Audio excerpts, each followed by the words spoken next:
ស្វាគមន៍ទស្សនិកជនទាំងអស់គ្នាមកកាន់ Channel Kaiser ឥឡូវនេះយើងមកបន្តសាច់រឿងកំពូលក្មេងតូចឆ្លងភពទទួលបានសមត្ថភាពពិសេសដោយផ្ដោតនៅវគ្គនេះ Hibiki ក៏បាននាំ Cloud ទៅទិញសភាវុធនិងអាក្រហល់ដែលគាត់ចង់បានហើយអាវុធដែល Cloud នឹងជ្រើសរើសគឺជាលំពេញមុខ3ឬក៏ភាសាខ្មែរទៅហៅថាត្រៃសូអញ្ចឹងណានិយាយចឹង Hibiki នឹងក៏គាត់ឆ្ងល់ផងដែរអ្នកមានការងារជាវីរៈជនភាគច្រើនគេមិនប្រើដាវគេមិនប្រើកបិតតែមិនចឹងឯងខុសគេអីតែ Cloud មួយនឹងហើយប៉ុន្តែសម្រាប់ Cloud វិញគាត់ថាគាត់រើសលំពេញដោយសារតែគាត់ស្រួលចាក់ពីចម្ងាយណាមួយរៀងគាត់ក៏ខ្ពស់ល្មមមកស្ត្រូវបាក់ចូលចិត្តខ្លួនគាត់អញ្ចឹងណាបើគាត់កាន់លំពេងបែបនេះហើយមួយវិញទៀតក៏ Hibiki នឹងឆ្ងល់ផងដែរថាមិនបានជាគាត់ទៅទិញអាវក្រោះបឹកបានតែកន្លែងបន្តិចបន្តួចអញ្ចឹងបឹកបានតែស្មាបិទបាំងតែទ្រូងអីតែប៉ុណ្ណឹងសម្រាប់ Cloud វិញគាត់ស្លៀកបិទបាំងត្រឹមតែប៉ុណ្ណឹងក៏ដោយសារតែគាត់ក្នុងនេះវាជាពូជមនុស្សចកលបឿនគាត់លឿនស្រាប់អញ្ចឹងហើយគាត់ពាក់អាវក្រោះការពារតែចំណុចសំខាន់ចំណុចដែលគេចាក់គាត់មួយងាប់ទៅបានហើយណាមួយនឹង Cloud ក៏បញ្ជាក់ផងដែរថាបើសិនជាគាត់ស្លៀកពាក់អាវតាន់អាវក្រោះបិទបាំងណែនតាន់តាពេកនោះគាត់ក្តៅស្អុះងាប់ហើយដូចជាពេលនេះចឹងស្លៀកពាក់តែប្រប៉ិនបិទបាំងតែប៉ុណ្្នឹងសោះចំហាយកដៅឡើងចេញមកក្តៅពេញខ្លួនគាត់នេះសម្រាប់អូនតូចលីលៀនវិញ Hibiki នឹងទិញឲ្យតែអាវអ្នកលេងវិតមុនខាងក្រៅនោះតែប៉ុណ្ណោះតែក៏ទោះបីជាយ៉ាងណាក៏ដោយបន្ទាប់ពីរើសសម្ភារៈសភាវុធនិងសម្លៀកបំពាក់ឲ្យ Cloud ហើយនឹងលីលៀនរួចដឹងម្ចាស់ហាងមកលបប្រាប់ Hibiki ថាពួកគេនឹងអស់ត្រឹមតែ25កាក់នេះតែប៉ុណ្ណោះគឺថាធ្វើឲ្យ Hibiki នឹងគាត់មានការភ្ញាក់ផ្អើលខ្លាំងមែនទែនសូម្បីតែ Cloud នេះនឹងក៏អញ្ចឹងដែរប៉ុន្តែវាណាតាមពិតពួកគេភ្ញាក់ផ្អើលដោយសារតែតម្លៃវាថោកខ្លាំងសោះ Hibiki នឹងគាត់ឮសម្ដីរបស់ Cloud ហើយនឹងគាត់ចង់ងាងទេណាគាត់ទៅតម្លៃថោកសោះចាំបាច់ភ្ញាក់ផ្អើលអីណាចេញទៅមុខចេញចរិតមកលក្ខណៈដូចជនពីលហើយឯលីលីវិញគ្នាដូចជាមិនសូវពេញចិត្តសោះដោយសារតែមើលទៅតម្លៃប៉ុណ្ណឹងសម្រាប់គ្នា25កាក់មាសមើលទៅដូចជាថ្លៃណាតែក៏ទោះបីជាយ៉ាងណាក៏ដោយ Hibiki ក៏មកធានាលីលីនឹងផងដែរថាលុយកាក់ប្រាស់មាសអីហ្នឹងគឺវាមិនសូវសំខាន់អីប្រហែលនោះទេអ្វីដែលសំខាន់គឺជីវិតរបស់នាងនេះឯងអញ្ចឹងហើយបើសិនជាលោកនាងត្រូវការអីដើម្បីបិទបាំងការពារខ្លួនឯងអាចប្រាប់គាត់មកណាមិនបាច់ប្រកាន់រឿងថាវិការរឿងតម្លៃអីណាមានអារម្មណ៍ឆ្កងអីទេគាត់អ្នកចេញថ្លៃទាំងអស់ហ្នឹងហើយមិនត្រឹមតែប៉ុណ្ណោះនោះទេ Hibiki នឹងគាត់ថែមទាំងឲ្យលីលៀនជ្រើសរើសដំបងសិលដែលនាងពេញចិត្តថែមទៀតផងមួយថ្ងៃឯងចង់ភ្លេចទិញដំបងសិលឲ្យលីលីហ្នឹងហើយសម្ដី Hibiki យើងក៏មើលទៅលយណា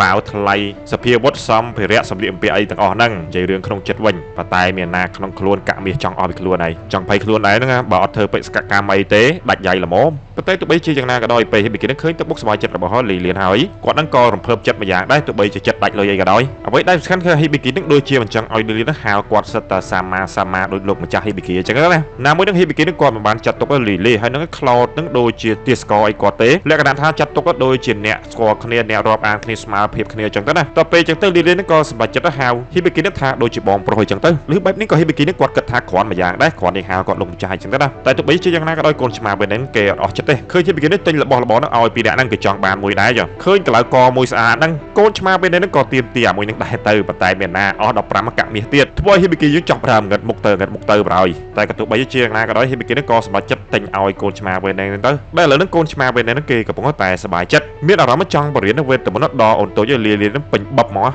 Hibiki យើងវិញកំពុងតែគិតរកវិធីសាស្ត្រធ្វើមិនធ្វើបេសកកម្មមកឲ្យគាត់រលុយកាក់មាសឲ្យបានឲ្យឆាប់មកបើមិនអញ្ចឹងទេដាច់ខ្យល់មែនតើហើយតែក៏ទោះបីជាយ៉ាងណាក៏ដោយមុនអាចនឹងចេញទៅធ្វើបេសកកម្មបានកូនឆ្មាវិញហ្នឹងក៏ណែនាំមកឲ្យ Hibiki ទុកពេលឲ្យគេបង្រៀនវេទមន្តដល់លីលីនឹងជាមុនសិនអញ្ចឹង Hibiki នឹងក៏ឆ្ងល់ផងដែរកូនឆ្មាវិញហ្នឹងគឺជាសិលពាក់ព័ន្ធជាមួយនឹងកពីវេទមន្តគាត់នឹងក៏ទៅសួរអូនតូចប្រព័ន្ធមើលហើយយកទៅតាមអូនតូចប្រព័ន្ធហ្នឹងអាស្ទាតកពីវេទមន្តដែលជាឆ្មាវិញនោះគឺជាវេទមន្តលំដាប់ A ពីដើមដែលកពីវេទមន្តហ្នឹងគឺជាវេទមន្តដែលកត់ត្រាប្រភេទវេទមន្តជាច្រើនរបស់គេដែរនៅក្នុងកពីហ្នឹងឬបែបនេះចឹងទៅ Hibiki នឹងក៏មានបំណងចង់រៀនវេទមន្តមួយចំនួនពីកូនឆ្មាវិញហ្នឹងដែរបណ្ដោយទៅតែក៏ទោះបីជាយ៉ាងណាក៏ដោយក្តីសង្ឃឹមវាខុសពីក្តីរំពឹងមើលទៅកូនឆ្មាវិញហ្នឹងមានបំណងចង់បរៀនតែវេទមន្តប្រើប្រាស់ប្រចាំថ្ងៃសម្រាប់ការងារផ្ទះតែប៉ុណ្ណោះឬបែបហ្នឹងចឹងទៅ Hibiki យើងចង់ងាងបណ្ដោយចុយលេងសើចអីអាគាត់ខំសមាសម័យចេះលេងវេទមន្តជប់ខ្យល់ជប់ភ្លើងជប់ទឹកសាច់វេទមន្តដាក់ស្ត្រូវមកស្ទាវហ្នឹងប៉ុន្តែបែរទៅជឿនចឹងទៅហ្នឹងហើយតែក៏ទោះបីជាយ៉ាងណាក៏ដោយលីលីនឹងគ្នានៅតែសប្បាយចិត្តឲ្យតែគ្នាចេះជប់វេទមន្តមិនថាវេទមន្តនឹងមេផ្ទះប្រើប្រាស់តែប្រចាំថ្ងៃនៅផ្ទះក៏នាងពេញចិត្តដែរនិយាយពីកូនឆ្មាវេហ្នឹងមើលទៅដូចចេះតែវេទមន្តមេផ្ទះប្រើប្រាស់ប្រចាំថ្ងៃតែនៅផ្ទះហ្នឹងប៉ុន្តែសំដីខ្លួនឯងឡើងគេងកាងទាំងតំណងទៀតសិបបង្កើតដោយទេពធីតាវេទមន្តឯណាដល់ហើយតែក៏ទោះបីជាយ៉ាងណាក៏ដោយគម្រោងរបស់កូនឆ្មាវេហ្នឹងមានបំណងចង់បរៀនអូនតូចលីលៀនពីរបៀបគ្រប់គ្រងលំហូរនៃថាមពលវេទមន្ត ចេញពីខ្លួននាងជាមុនសិនប៉ុន្តែមុននឹងចាប់ផ្ដើមកូនឆ្មាវេហ្នឹងក៏ទៅខំដៃហេបគីនេះជាមុនសិនទុកជាថ្នូរដូរជាមួយនឹងកងត្រានៃការចាប់ផ្ដើមបង្រៀនរបស់គេនេះមានណាខំដៃហេបគីឈឺមែនតើរបស់យោហើយនិយាយពីរបៀបនៃការបង្រៀនឲ្យលីលីរៀនគ្រប់គ្រងនៅលំហធម៌ពលវេទមន្តពីក្នុងខ្លួនរបស់នាងហ្នឹងមើលទៅគ្មានអីពិបាកប្រហែលទេគ្រាន់តែនៅពេលលំហធម៌ពលវេទមន្តរបស់នាងវាហៀរចេញមកពីរាងកាយរបស់នាងហ្នឹងកូនឆ្មាវពេលហ្នឹងគ្រាន់តែចង់ឲ្យអន្ទូលីលីហ្នឹងប្រើប្រាស់វាធ្វើអីផ្សេងៗឲ្យធ្លាក់ម្ដងតិចភាគរយដោយអ្វីដែលយើងបានឃើញចឹងបន្តមកសម្រាប់ហេបគីវិញកូនឆ្មាវពេលនេះថាគាត់ត្រូវរៀនចេះពីការគ្រប់គ្រងនៃធម៌ពលវេទមន្តជាមុនសិនបើមិនទាន់ចេះគ្រប់គ្រងធម៌ពលវេទមន្តចង់ចេះជប់សិលមិនហើយការគ្រប់គ្រងនៅចរន្តធម៌ពលវេទមន្តវាមើលទៅគ្មានអីពិបាកនោះទេកូនឆ្មាវពេលនេះគ្រាន់តែប្រាប់ឲ្យហេបគីដំបូងឡើយសាករៀនស្ទង់ធម៌ពលវេទមន្តពីមនុស្សម្នាក់ផ្សេងទៀតគាត់ចាប់ដៃគ្នាហើយសាកស្ទង់ធម៌ពលវេទមន្តពីគ្នាទៅវិញទៅមកមើលតែហេបគីនឹងងាងដែរគាត់សូវយល់ឆ្មាវពេលនេះខឹងក៏ស្រែកប្រាប់ឲ្យហេបគីសាកឲ្យខ្លាត់មកចូលធម៌ពលវេទមន្តទៅក្នុងខ្លួនគាត់មើលហើយខ្លោតមកប្រាប់ឲ្យហេបគីនឹងបដោតអារម្មណ៍ប៉ុន្តែហេបគីគាត់អត់យល់ពីរបៀបបដោតអារម្មណ៍ទៀតឡើងខ្លោតដល់គ្នាចង់ងាងដែរពេលចឹងទៅកូនឆ្មាវវិញហ្នឹងក៏ណែនាំឲ្យបិទទៅភ្នែកទៅហើយបញ្ចូលធម៌ពលវេទមន្តឲ្យហេបគីទៅហើយតែប៉ុណ្្នឹងដែរមានណាគាត់តែខ្លោតបញ្ចូលធម៌ពលវេទមន្តចូលទៅក្នុងខ្លួនហេបគីហើយហេបគីនឹងក៏សត្វតែភ្ញាក់ចូលទៅក្នុងពិភពញាណរបស់ខ្លោតទៅវិញហើយទៅជួបជាមួយនឹងស្រីម្នាក់ដែលមើលទៅហេបគីនឹងគាត់អត់ស្គាល់ទេប៉ុន្តែម្នាក់ស្រីនឹងនិយាយចូលគាត់ដូចជាមនុស្សធ្លាប់ស្គាល់គ្នាចឹងណាហេបគីយើងមួយថ្ងៃហើយគាត់ទៅតែដឹងខ្លួនថាគាត់ឆ្លងចូលពិភពញាណរបស់ខ្លោតឌីហើយមកសម្ដែងធ្វើដូចជាខ្លោតនៅក្នុងការចងចាំរបស់ខ្លោតនឹងទៀតតែពេលទៅហេបគីក៏សម្រេចចិត្តសម្ដែងធ្វើដូចជាខ្លោតធម្មតាចឹងណាហើយដោយសារតែគាត់នៅក្នុងការចងចាំរបស់ខ្លោតនឹងហើយគាត់ក៏ស្គាល់ម្នាក់ដាស់ស្រីនឹងដែរមានឈ្មោះថាអាណាតាសៀហេបគីក៏និយាយធ្វើដូចជាលក្ខណៈស្គាល់អាណាតាសៀនឹងដែរទៅព្រួយដែលសំខាន់គឺថាជាលើកដំបូងរបស់គាត់ឃើញមនុស្សស្រីពូជសាសអែលដ៏ស្រស់ស្អាតមើលទៅស្អាតជាងអេមីលីទៀតហើយដោយសារតែហេបគីគាត់ឆ្លងចូលទៅក្នុងការចងចាំរបស់ខ្លោតគាត់ក៏បានដឹងពីប្រវត្តិមួយចំនួនពាក់ព័ន្ធអំពីទំនាក់ទំនងរបស់ខ្លោតជាមួយនឹងអាណាតាសៀហ្នឹងទំនាក់ទំនងពីរនាក់គេនឹងប្រៀបដូចជាគ្រូហើយនឹងសិស្សអញ្ចឹងអាណាតាសៀតែងតែបង្រៀនព្រាមបដៅអ្វីដែលខ្លោតគាត់គួរចងចាំគួរចេះជានិច្ចហើយនិយាយពីជីវិតរបស់ខ្លោតគាត់នៅជាមួយនឹងអាណាតាសៀតាំងពីក្មេងមកម្លេះមានបទពិសោធន៍ឆ្លងកាត់រាល់ការប្រយុទ្ធជាច្រើនលើកជាច្រើនសារខ្លាំងមែនទែនជាមួយនឹងអាណាតាសៀហ្នឹងហើយពួកគេនឹងតែងតែនៅជាមួយគ្នានេះជានិច្ចធ្វើអីក៏ធ្វើជាមួយគ្នាទៅណាក៏ទៅជាមួយគ្នានោះគឺជាអ្វីដែលខ្លោតគាត់គិតថាទំនាក់ទំនងរបស់ពួកគេនឹងគ្មានថ្ងៃផ្លាស់ប្ដូរគ្មានថ្ងៃកែប្រែនោះឡើយប៉ុន្តែនៅគ្រាមួយអាណាតាសៀនឹងក៏បានក្បត់គាត់នឹងគ្នារបស់ពួកគេសម្រាប់ផ្ដាច់ពុយស្ទើរតែទាំងអស់កាត់ទាំងដៃទាំងជើងគាត់ថែមទៀតផងវានឹងធ្វើឲ្យខ្លោតខឹងខ្លាំងមែនទែនមិនដឹងថាមូលហេតុអ្វីបានជាអាណាតាសៀនឹងធ្វើបែបនេះដាក់រូបគាត់នឹងគ្នារបស់ពួកគេនឹងបែបនេះបន្ទាប់ពីហេបគីនឹងគាត់ក៏បានដឹងខ្លួនឡើងមកហើយឆ្ងល់ខ្លាំងមែនទែនថាម៉េចខ្លោតនៅពីមុខគាត់ចឹងខែមិនគាត់គឺជាខ្លោតទេលក្ខណៈថាហេបគីយើងគាត់ចង់ភ័ន្តច្រឡំមួយណាជាការប៉ិតមួយណាជាការយល់សប្តិបាត់ទេហ្នឹងអាមិញគាត់ចូលតួជាខ្លោតមែនទែនណាមកចិត្តខឹងនឹងអាណាតាសៀក្បត់គាត់តែក៏ទោះបីជាយ៉ាងណាក៏ដោយហេបគីនឹងគាត់ក៏ដឹងខ្លួនវិញថាតែប៉ិតគាត់ឆ្លងចូលពិភពញាណនៃការចងចាំរបស់ខ្លោតសោះប៉ុន្តែគាត់ថាគាត់ពិតជាចូលតួមនោចេតនាចំពោះអាណាតាសៀនៅក្នុងអង្គចងចាំរបស់ខ្លោតមែនណាតែក៏ទោះបីជាយ៉ាងណាក៏ដោយនឹងខ្លោតនឹងក៏យល់ថានេះគឺជាកំហុសរបស់គាត់ដោយសារតែគាត់បាញ់ថាមពលវេទមន្តចូលក្នុងខ្លួនហេបគីនឹងខ្លាំងពេកអញ្ចឹងបានជាហេបគីនឹងដល់ថ្នាក់ឆ្លងចូលពិភពនៃការចងចាំរបស់គាត់អញ្ចឹងណាលឺអញ្ចឹងទៅកូនឆ្មាពេលនេះនឹងមើលចិត្តបដ ாய் ធ្វើអញ្ចឹងអត់ដឹងថាប៉ះពាល់ដល់ជីវិតរបស់ហេបគីទេអីតែប៉ះពាល់ផ្លូវចិត្តខ្លាំងពេកហេបគីបាត់បង់ស្មារតីលេងដឹងខ្លួនវិញណាគេអ្នកទួខុសត្រូវតែក៏ទោះបីជាយ៉ាងណាក៏ដោយនឹងកូនឆ្មាពេលនេះនឹងក៏មានបំណងចង់ដឹងពីអតីតកាលនឹងដល់គួរឲ្យអាម៉ាស់របស់ខ្លោតព្រោះហេបគីនឹងបានឆ្លងចូលពិភពនៃការចងចាំរបស់ខ្លោតហេបគីនឹងក៏ថាគាត់ផ្ទុយទៅវិញបានឃើញអ្វីដល់គួរឲ្យស្រស់ស្អាតគេថាស្អាតខ្លាំងមែនទែនម្នាក់ស្រីអាណាតាសៀហ្នឹងស្អាតឡើងដកក្នុងចិត្តហេបគីឡើងគាត់អង្គុយគិតបំភ្លឺពីទស្សនវិជ្ជាដែលគាត់បាននៅជាមួយនឹងអាណាតាសៀមិញហ្នឹងគឺមិនកើតនោះឡើយល្ងាចឡើងក៏បានមកដល់យើងក៏បានឃើញហេបគីកំពុងតែធ្វើការសម្អាតបន្ទប់របស់គាត់ដោយសារតែនេះគឺជាវិធីមួយក្នុងការរៀនពីរបៀបជប់វេទមន្តដែលយកមកប្រើប្រាស់ប្រចាំថ្ងៃដូចជាការងារដែលគាត់កំពុងតែធ្វើនេះអញ្ចឹងគាត់ធ្វើការងារប្រចាំថ្ងៃបែបនេះដើម្បីឲ្យយកចិត្តព្រះវិញ្ញាណនៃធាតុទាំង3នេះធាតុខ្យល់ធាតុភ្លើងធាតុទឹកហ្នឹងណាតែព្រះវិញ្ញាណទាំងអស់នោះពេញចិត្តនឹងការងារគាត់ធ្វើប្រចាំថ្ងៃនៅផ្ទះបែបនេះនោះព្រះវិញ្ញាណទាំងអស់នោះនឹងបរៀនគាត់ពីរបៀបជប់សិលប្រើប្រាស់ប្រចាំថ្ងៃនៅឯផ្ទះរបស់គាត់ជាមិនខានឡើយនិយាយទៅសិលជប់បានតែធ្វើការងារផ្ទះហ្នឹងប្រព័ន្ធគេម៉ែអន់ម៉ែអន់មកនិយាយទៅអន់ជានោះដាច់ប៉ុន្តែអ្វីដែលសំខាន់គឺថាវានេះក៏ម្យ៉ាងដែរដោយសារតែហេបគីយើងគាត់ជុកចិត្តធ្វើការងារផ្ទះដែរការងារតូចតាចប៉ុណ្ណឹងវាមិនប្រមាណទេសម្រាប់រូបគាត់ប៉ុន្តែគាត់ថាគាត់ជាសង្ស័យណាវាមិនដែរម៉ែណាគាត់ធ្វើការងារផ្ទះអាចតាក់ចិត្តព្រះវិញ្ញាណខណ្ឌនៃធាតុទាំង3នោះកើតដែរអីតែមិនក៏មិនទៅការព្យាយាមប្រឹងប្រែងបង្ហាត់គឺជាផ្លូវនាំទៅភាពជោគជ័យហេបគីគាត់គិតតែប៉ុណ្្នឹងណាប៉ុន្តែមានណា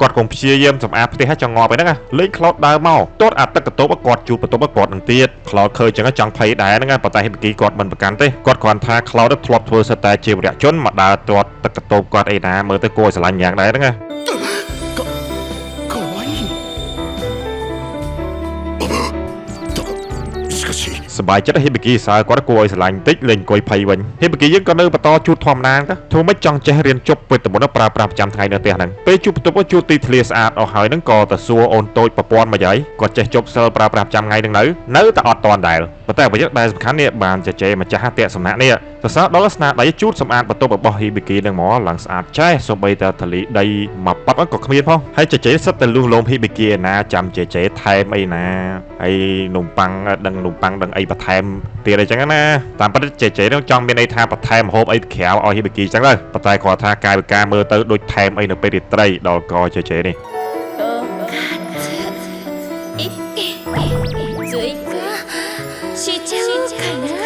ះហេប៊ីគីយើងវិញសប្បាយចិត្តអស់តោះហេប៊ីគីគាត់ជួលសារអស់ហើយមិនដឹងមិនខ្លោចនឹងទៅដើរតាក់ទឹកកតោបនឹងទៀតទៅដល់កសារនេះកាន់តែភ័យបរោយហើយនិយាយពីអូនទូចលេងវិញថាមានដងជាមួយនឹងថាមពលវេតែមុននេះជាងហេប៊ីគីយើងទៀតដល់កបងតែក៏ទោះបីជាយ៉ាងណាក៏ដោយនឹងខ្លោចនឹងក៏ណែនាំឲ្យហេប៊ីគីនេះសាករៀនគុណដាវម្ដងមើលប៉ុន្តែហេប៊ីគីក៏គាត់មិនដែលចេះកាប់អីទៀតក៏វាពិបាកទៀតតែពេលទៅខ្លោចក៏សាកណែនាំឲ្យហេប៊ីគីនឹងរៀនបាញ់ព្រួយមកអញ្ចឹងហើយលេងហេប៊ីគីយើងឈោបាញ់ឲ្យឡើងទៅណោមកមានណាហេប៊ីគីយើងលេងបាញ់មើលទៅវេទនានឹងខ្លាំងពេកឡើងញ័រដៃតាត់ចឹងទៅខ្លោនក៏ស្រែកមកតែហឹងឲ្យហេប៊ីគីនឹងរក្សាចំហឲ្យស្រួលបោះឲ្យបាញ់ត្រង់តិចមើលបាញ់ទៅបាញ់មកដដែលអត់មានចំគោលដៅឲ្យមួយហេប៊ីគីដល់ពេលនេះគាត់ងាងមកមិនដឹងស្មានថាបាញ់ព្រួយវេទនាដល់ថ្នាក់ហ្នឹងហើយគាត់ក៏សរសើរដល់ចែមលាដែរដោយសារតែនាងប៉ិនខាងបាញ់ព្រួយធំហើយបាញ់ព្រួយថ្ងៃហើយដៃគាត់ឡើងក្រហមឡើងពងស្បែកអីពេញតែហ្នឹងតែម្ដងជួយចាប់ឲ្យខ្លាំងមែនទែនគាត់ក៏មានបំណងចង់សម្រាកប៉ុន្តែខ្លោបមានឲ្យគាត់សម្រាកណាដោយសារតែគាត់ចេះជប់សិលព្យាបាលខ្លួនឯងហ្នឹងហើយជប់សិលព្យាបាលឲ្យបាញ់តទៀតឃើញខ្លោទៅធ្វើបាបគាត់ដល់ថ្នាក់នេះចឹងទៅនឹងហេប៊ីគីក៏បួងសួងមកសុំឲ្យចែអេមីលីនឹងឆាប់មកជួយគាត់ផងសុំសាយហេប៊ីគីយើងថាជប់សិលវេតែមុនចាញ់អ៊ីលៀនដាច់មកក៏លើមើលចែអេមីលីរបស់យើងវិញក៏ថានាងក៏កំពុងតែសប្បាយចិត្តដែរដោយសារតែនេះគេលាប់ប្រូក៏មិត្តភក្តិបានម្នាក់ដែលជាអ៊ីវែលហ្នឹងអ៊ីមីលីនឹងក៏នឹកដល់ហេប៊ីគីនឹងផងដែរមិនដឹងថាហេប៊ីគីកំពុងតែធ្វើអីនោះទេនៅពេលនេះអេមីលីថាតាគេបានត្រឡប់ទៅជួបហេប៊ីគីវិញណាដឹងតែគេអួតតែមិត្តភក្តិដែលគេទៅរាប់រកបាននេះអ៊ីវែលនេះហេប៊ីគីអាសាមើងងាយនឹងជាមនុស្សស្រីឯកោគ្មានមិត្តភក្តិហើយអ៊ីវែលនឹងចង់ងាងដល់នឹងសុកអេមីលីមកងាកកអីណាអូខេស្អីដាក់នាងចង់ឆ្ងល់ទៀត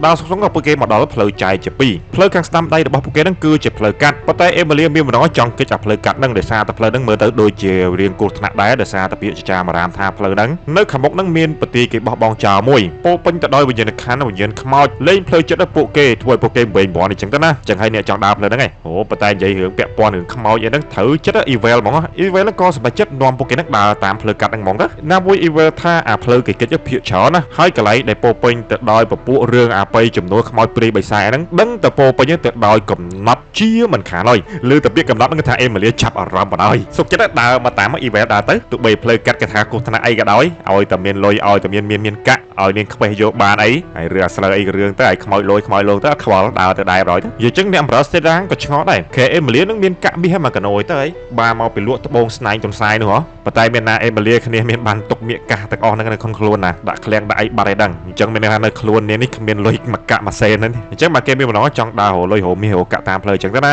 ាហើយអ៊ីវែលគឺថាល្បិចដែរហ្នឹងដឹងថាអេមីលីជោគចិត្តអាពាក្យថាមិត្តភក្តិអញ្ចឹងហើយនាងក៏ទាញប្រយោជន៍អាពាក្យមិត្តភក្តិហ្នឹងប្រាប់ឲ្យអេមីលីហ្នឹងមកតាមនាងមកហើយអេមីលីវិញគ្នាមានដឹងខ្យល់អីតែមានមិត្តដំបងទៅណាក៏នាងទៅតាមដែរអ្វីដែលសំខាន់ពាក់ព័ន្ធនឹងលុយក៏អេមីលីហ្នឹងមិនចោលដែរឃ្លេមើលប៉ពួករបស់ហេប៊ីគីវិញគាត់ក៏បានសង់ផ្ទះមួយនៅឯក្បែរជើងភ្នំហេប៊ីគីនេះគាត់ក៏កំពុងតែចម្អិនម្ហូបដើម្បីតាក់ចិត្តវិញ្ញាណក្ខន្ធទាំង3ធាតុនោះលាលវិញនៅតែរៀនជប់វេទមន្តធម្មតាវិវត្តលឿនខ្លាំងមែនទែនខ្លាំងជាងហេប៊ីគីយើងទៀតនិយាយទៅហេប៊ីគីយើងមុននឹងចេះជប់សិលមុននឹងចេះជប់វេទមន្តប្រើប្រាស់ប្រចាំថ្ងៃការងារផ្ទះហ្នឹងទោះតែគាត់ធ្វើការងារផ្ទះចឹងចម្អិនម្ហូបសម្អាតផ្ទះបោះផ្ទះហ្នឹងហើយលីលីវិញក៏មានបំណងចង់មកជួយធ្វើការងារចម្អិនម្ហូបហេប៊ីគីតែមិនដឹងជួយអីហេប៊ីគីនឹងឃើញនាងតបប្រមល់ខ្លាំងពេកក៏ប្រាប់ឲ្យនាងជួយយួននេះជួយយួននោះតាមហ្នឹងទៅហើយមុខម្ហូបដែលហេប៊ីគីចម្អិនគឺមិនធម្មតាដែរសាច់ទន្សាយចកាស៊ុបបន្លែនំប៉័ងអីហ្នឹងមានថែមលបោយសាឡាត់អីណាពីពេញតែហ្នឹងទៀត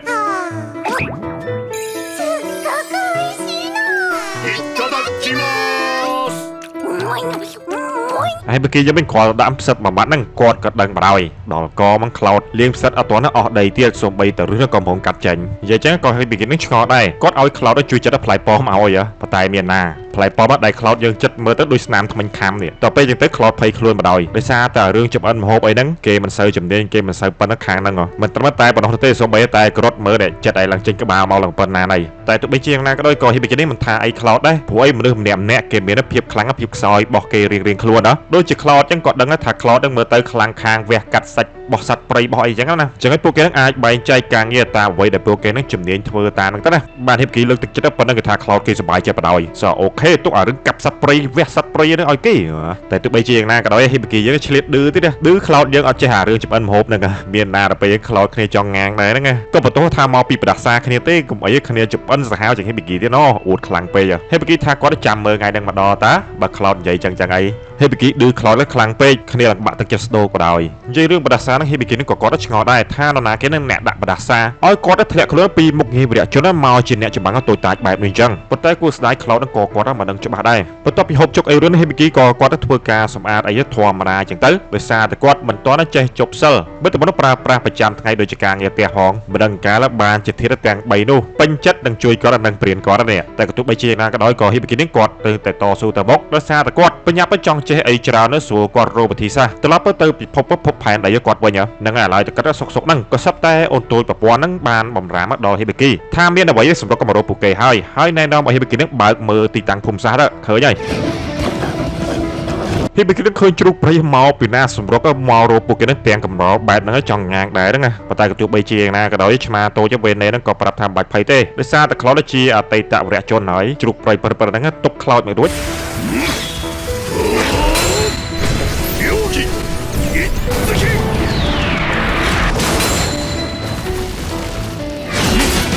បន្ទាប់ពីកម្ចាត់ជ្រូកព្រៃនឹងរួច cloud ក៏ណែនាំឲ្យពួកគេគោរពវិធីសាស្ត្រដើម្បីលៀនឈាមចេញពីជ្រូកព្រៃនោះទៅបើមិនអញ្ចឹងទេប្រយ័ត្នតើពពួកបិសាចដោយតែផ្សេងទៀតនៅក្នុងបរិវេណនេះតែធំក្លិនឈាមវាមករោមហើយនឹងហើយមិនបាច់ភ័យទេលីនទៅចេះជប់សិលធាតុទឹកហ្មង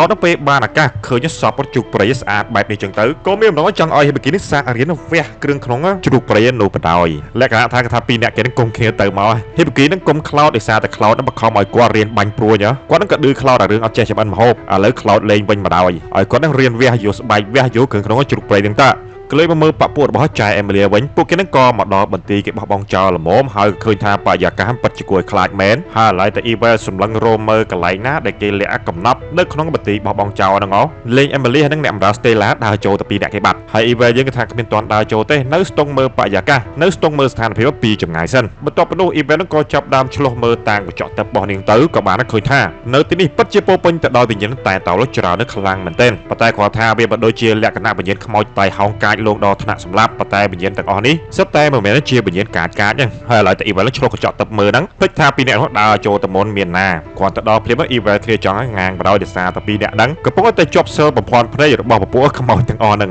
មួយអោបពីងមួយទៀតដេកអោបដីតែពេលក្នុងការបំភាន់ភ្នែករបស់ពួកគេហ្នឹងពួកគេឃើញចេះ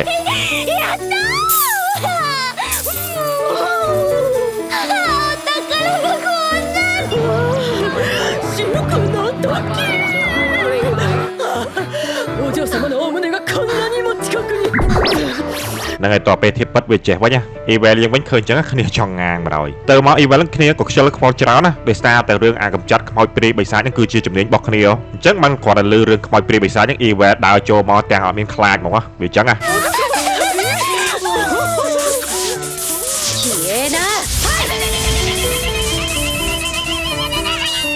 ក្លេមើលបពុរបស់ Hibiki យើងវិញលំមកគាត់វះយកស្បែកវះយកសាច់វះយកគ្រឿងក្នុងរបស់ជ្រូកព្រៃនោះរួចហ្នឹងហត់ម៉ែហត់គ្នាទៅព្រៀនវះលើកដំបូងហើយណាមួយ Cloud ព្រៀនធ្វើស៊ីគាត់ទឿនម៉ែទឿនមកតែក៏ទោះបីជាយ៉ាងណាក៏ដោយបន្ទាប់ពីគាត់រៀងវះគ្រឿងក្នុងយកសាច់យកស្បែកជ្រូកព្រៃនោះរួចហ្នឹងក៏គាត់ទទួលបានស្នៀតមួយទៅហើយស្នៀតហ្នឹងគឺជាស្នៀតចេះជប់ទឹកបោកគូនេះឯងខាងប្រព័ន្ធក្មេងតូចចេះរក្សាទុកស្នៀតមួយហ្នឹងចូលទៅក្នុងខ្លួន Hibiki ដែរតើនេះប៉ុន្តែគាត់ថាមករៀនចេះអីក៏វេទនាមែនលោកអើយតទៅទៅគាត់ថាដល់វគ្គ Hibiki គាត់ចង់សងសឹក Cloud ពេញហើយធ្វើបាបគាត់ទេឥឡូវគាត់ទទួលបានស្ងៀតជប់ទឹកបោកគូមកហើយគាត់ចង់សាកលើ Cloud មុនគេនឹងហ្មង Hibiki យើងក៏ហ៊ានសាកលើខ្លួនឯងមុននិយាយទៅតទៅពេលលឺចឹងទៅ Cloud យើងចង់ភ័យដែរហ្នឹង Hibiki Cloud គុំគ្នាសាហាវលើយហោ Cloud យកទៅជប់ទឹកបោកគូ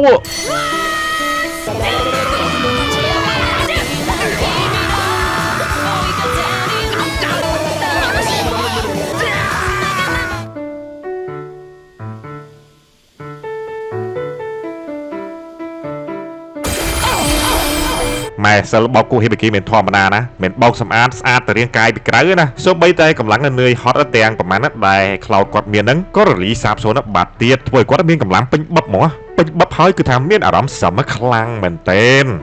ដល់តែគេថាសាច់រឿងគេស្លេះត្រឹមតែប៉ុណ្ណឹងចាំមើលថាវគ្គក្រោយតទៀតល្អមើលឬក៏កំ pl ៃដល់ណាទៀតរងចាំទាំងអស់គ្នា7ថ្ងៃどうしたのお兄ちゃんダブルウォッシュは最高にゃ最高なのでもお風呂が一が足りませんでしたか